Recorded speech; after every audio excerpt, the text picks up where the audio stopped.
ता होई सुग्रीव मिताई। जैसा मैं तो मैनी तो पांडे यूट्यूब चैनल पर सबका स्वागत करती हूँ। इस प्रसंग का वर्णन रामचरितमानस में मिलता है। इस प्रसंग में श्री रामचंद्र जी ने सुग्रीव को नवधा भक्ति यानी 9 तरह की भक्ति का ज्ञान दिया। तब सीता जी के बारे में वो उनसे पूछते हैं। नवम सरल सब सन छलहीना, मम भरोस ही हरस न दीना।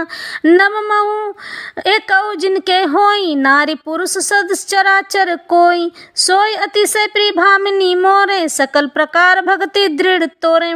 जोगी बृंद दुर्लभ गति जोई, तो कछु आजू सुलभ भई सोई। मम दर्शन फल परम अनुपा, जीव पाव निज सहज स्वरूपा। जनक सुता कै सुधि भामिनी, जानकी कहूँ कबीर गामिनी। पंपा सरही जाऊ रघुराई, तं होई सुग्रीव मिताई। सो सब कहीं देव रघुबीरा, जानत हूँ पूछहूँ मति धीरा। बार बार प्रभु पद सिरुनाई, प्रेम सहित सब कथा सुनाई।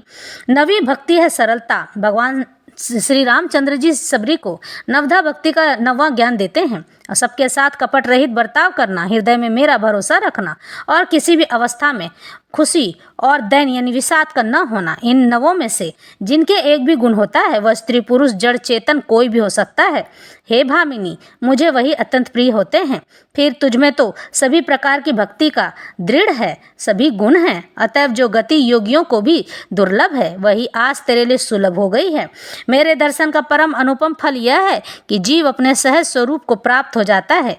हे भामिनी, अब यदि तू गजगामिनी जानकी को कुछ खबर जानती हो तो बता दे। तो सबरी कहती, हे रघुनाथ जी, आप पंपा नामक सरोवर को जाइए, वहाँ आपकी भेंट सुग्रीव से होगी, उनकी से मित्रता होगी।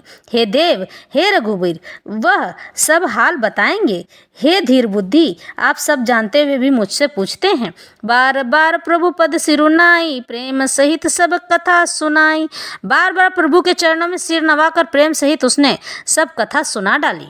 इस तरह से सबरी ने श्री रामचंद्र जी को सुग्रीव का पता बताया। पंपा सरोवर जाकर सुग्रीव से मित्रता करके और उनसे सहायता लीजिए तो माता सीता यानी जानकी का पता चल जाएगा। इस तरह से सबरी कहती हैं और श्री रामचंद्र जी उसे आशीर्वाद देकर चले जाते हैं।